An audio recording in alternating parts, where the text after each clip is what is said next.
Alright guys, today I'm going to go through how to gain match 3 amplifiers into 3 subwoofers perfectly and then phase align them as well. So I'm going to go through things you're going to need, all the controls need on the amplifiers, and how I go about setting the gains and phase aligning in my truck. So the reason why I'm shooting this video is I've been demoing my truck for about 3 months now, and it does about a 159, and I believe the gains have walked on it and they're a little bit out of alignment. I discovered this by metering, testing my truck to get ready for finals, and it's clearly off. So things you're going to need. You're going to need a digital multimeter. This one here happens to be a Fluke. I use it to check voltage on the output lead, on the outputs to the speakers. This here is just a cheap Harbor Freight multimeter. I use this one here just to check ohm loads. I need Allen keys to disconnect the speaker leads off of my amplifiers, so I can go ahead and gain match them.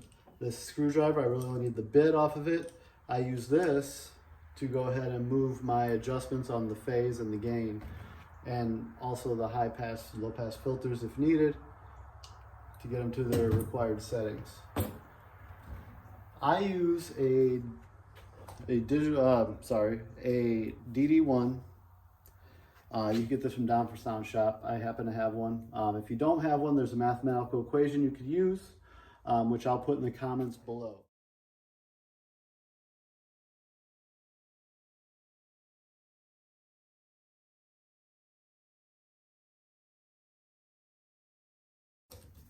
Also the disc that comes with it.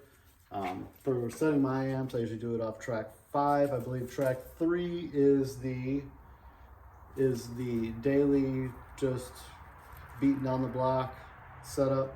Track 7 strictly SPL. I go for the happy medium, which would be track 5. I also use this to set my 4-channel amp, which I'll show you in a separate video. And I use this to check my head unit output, which, again, if people are interested in that, comment below and I could do a video on setting head units and find the clipping point on those as well. For example, I know that mine goes all the way up to volume 35 without clipping. It's a Kenwood X898. But we'll go through that as the video progresses. That is all you really need to set the gains and phase align on your amplifier.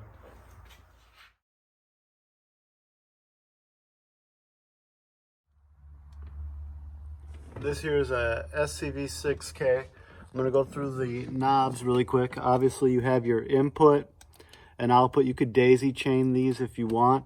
However, I run them off one of these cock boxes right down there, as you could see. It's a 6-to-1.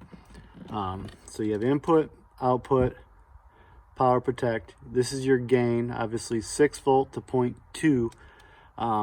Like I said, with the vibration, mine have clearly walked. So we're going to go ahead and reset those. Subsonic filter, depending on your listening, you'll set this to whatever cutoff. It's a 12 dB per octave drop off, so keep that in mind. Bass boost, this should always be on 0. There's really no reason you should be using this. This is the remote input if you don't have RCA remotes, which I'm running an RCA bass knob from SPL Cartel, so I don't use this. Have your low pass filter again. That's all depending on what frequency you're listening to. This here is your phase, 0 to 180 degrees, which is exactly out of phase from 0. I go ahead and set this so that I have my subs phase matched as well. You'll see this a little later in the video. For example, if you have an enclosure where you have some subs in the enclosure and some outside, flipped upside down, you'll put them out of phase here, or you'll wire the polarity opposite. You could do either or. Obviously, if you're strapping, you have your master and slave. If you're not strapping, always leave it on master. This here is to go ahead and strap amps. This is simply for linking them. If you're using the slave master, as you can see here, see how it's got the line going over, just to let you know. As you can see, all the amps are the same. This one here's a 4-channel, so don't pay any attention to that one. Let me go around the other side and show you the front. So here's how my gain matching method is better than just your standard. Here, let me explain this to you. So you have amp 1, amp 2. The typical way that most people do it is positive to positive, negative to negative on both amps, right? And then they gain match these 2 amps and call it good. Now what you get is if there's any kind of variance across the bandwidth of these 2, say this amp is putting out 500 watts and this amp is pushing out 600. So now you have this sub moving more than this one because it's seeing more power. Now, the way I do it is I wire amp 1 to 1 coil on sub 1, and then amp 1 to 1 coil on sub 2. Same thing over here. And you go ahead and wire 1 and 1. So now, let's say this amp's putting out 500 and this amp's putting out 600, okay? But they're dividing it by 2, just like they would in the other instance. So now you have 300, 300, and then 250, 250. So each amp is putting out, they're putting out different wattages, but each sub is seeing 550 watts.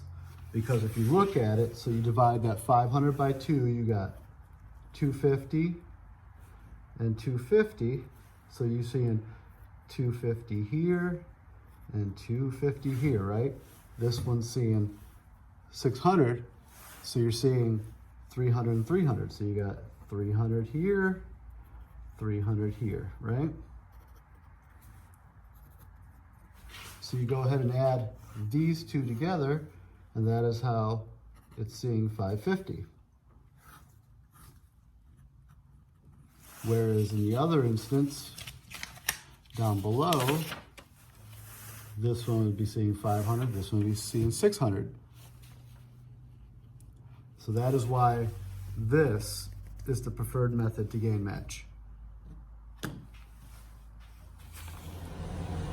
All right guys, like I was saying before, I have an obvious gain walking issue. So let's go ahead and test it before we go ahead and start tuning, just so you can see what I'm talking about. So here we have 1 amp.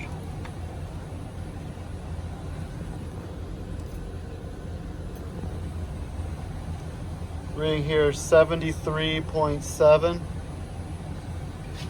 on track 5.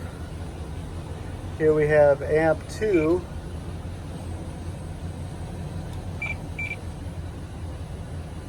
72.8,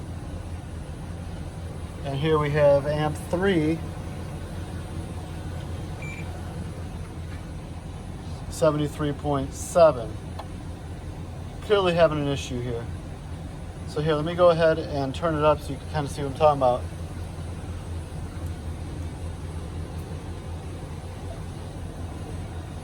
Again, at higher volumes.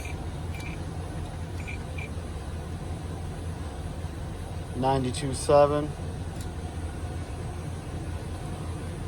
Let's go ahead. Hard to get it down in there while we're filming. Excuse the poor quality. 91.4. And then let's go ahead and get amp number 3. 92.4. So pretty big difference. And that's not even at clipping. This is a volume all the way up. I set it to 32 usually. As you can see right here, I'm all the way up on 35, and I'm still not at the clipping point of these amps. So here, let me show you this.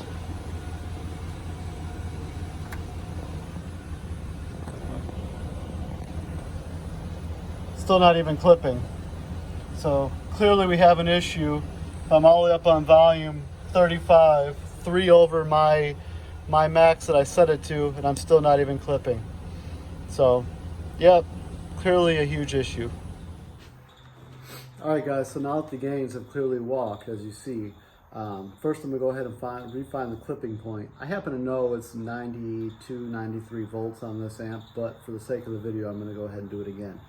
So now I'm gonna take my DD1 distortion detector, and I'm gonna go ahead and plug it into one of the input sides, as you can see right here, on this amp right here, and go ahead and see where the clipping point is. It'll show a signal here, as you see here. It'll show a signal once it's on. It'll show 40 hertz detect, which is where you set it at. And then it'll show distortion here. You want to set it, depending on what your goal is, just below when this light turns on, or you want to set it to where it's barely flickering if you're doing more of an SPL setup. So I have this already hooked up into one of those, and as I'm doing this, I will go ahead and adjust it with one of these little flathead screwdrivers. So basically, I run a bass knob right here, which controls the gain level coming from the head unit. So I'm gonna go ahead and have this all the way up, turn on my radio, have it set to track 5, which is a negative 7.5 dB, 40 hertz tone, which is provided with the DD1. And I'm gonna go ahead and set it to volume 32, gain bass knob all the way up. And I'm gonna go ahead and find the clipping point and see what voltage on my multimeter that is, and go ahead and start to set the other 2 amplifiers to the same voltage, because same amplifier, if one's clipping, in theory all 3 should be clipping and doing the same output. So as long as you have the voltage right and you have everything else set correctly, they'll be the same. So here, I will go ahead and show you that now. I have the inputs in right here for the DD1. I have track 5 all queued up, ready to start playing. It's on volume 32, which is my max, which is the volume I set it to when I'm competing. And I go and I have my bass knob all the way up. So I'm all set to go. I'm gonna go ahead and cue it, and I have my flathead screwdriver bit to go ahead and use the gain, and we'll go ahead and watch and see when this gets to the clipping point. So let's go ahead and get it going.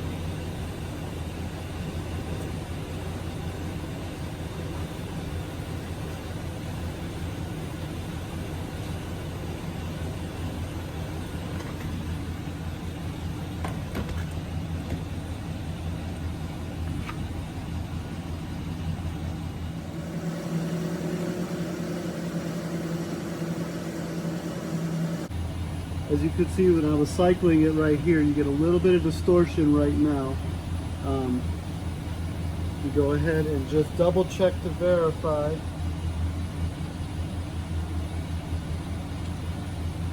Just go ahead and keep an eye right here. So that's a full clip. It's no clip.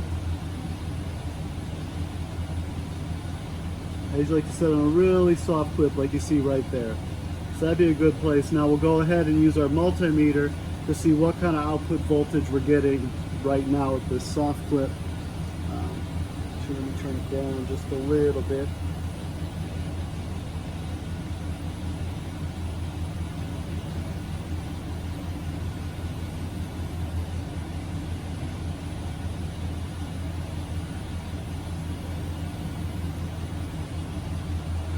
Right about there.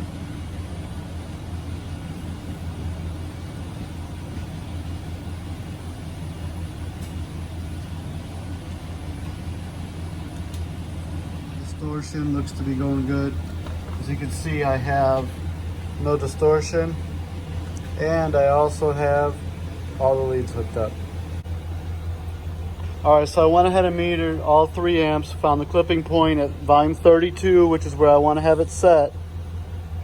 And I have, clipping point is right at 95 volts. So here, I'll go ahead and check all 3 so you can see they're exactly the same. 95. Go down to the bottom one. Sorry, it's hard to shoot. 95.1, 95.2, and then the bottom one here, 95.1. So I got all three of them set at 95.1. So now I'm going to go ahead and show you guys how to check the phase alignment. For that, I'm going to go ahead and use another sub I have laying around and get it hooked up and show you what I do here. So now that all three of my sub amps are in gain alignment, they're all at 95 volts at volume 34 on the head unit. I went ahead and bumped it up a little bit for finals.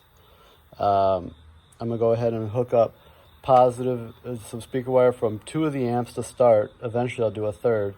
And then I'm going to use this subwoofer here. I'm going to flip the polarity. So I'll have the negative, the positive, positive, negative on one of the coils of this dual voice coil sub. So they'll be playing against each other. And what I'll do is I'll then adjust the phase. And when the cone stops moving completely, then you know it's in phase alignment. And then I'll go ahead and do the process again with the third amp from amp 2 to amp 3. This will work for as many amps as you have. Now I'll go ahead and show you the diagram of what I'm trying to explain here. So you have two amps, you have one subwoofer. So now what you do is you hook up amp 1 like you normally would, positive to positive, negative to negative, right? And then amp 2, you hook up positive to negative, negative to positive, okay? You play a low hertz tone. I used 20 hertz in the video. And you go ahead and put it on repeat at low volume. And what'll happen is you have a dual voice coil sub. So you'll have amp 1 playing positive, the normal polarity, and you'll have the polarity reversed on amp 2. So essentially the coil is playing against each other. So if there's any difference in phase, you'll get cone movement up and down. Okay?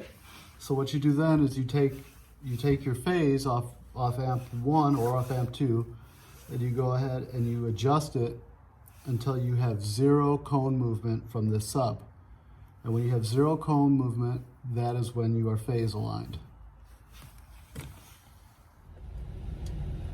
All right, guys, for phase alignment, I already have this subwoofer, this Audio Ace Joker, hooked up one amp to each coil. I have one with straight polarity, one with the polarity reversed. So the coils will be playing against each other. The goal to get in phase alignment is to put your hand on the cone and not feel it moving at all. Now you do this by taking your bit and just adjusting the phase as you're holding on to it, just to make sure. I always cycle a low hertz tone. This one has to be a Bass Mechanic 20 hertz tone.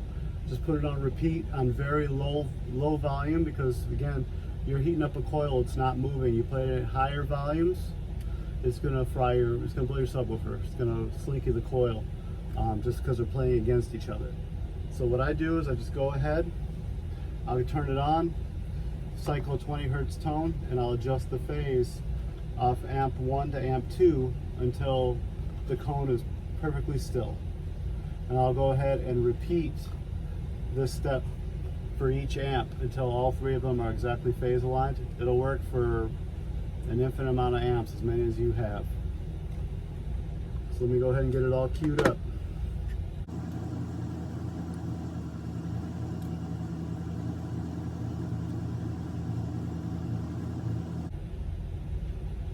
As you can clearly see, each other.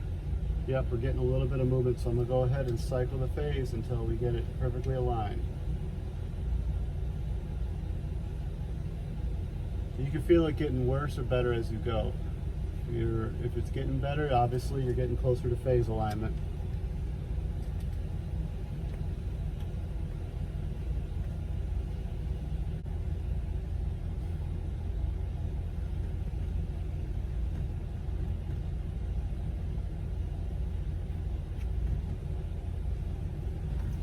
There you go, that's one to the other one. Now just repeat the process for amps 2 to 3. And now you'll see the end result.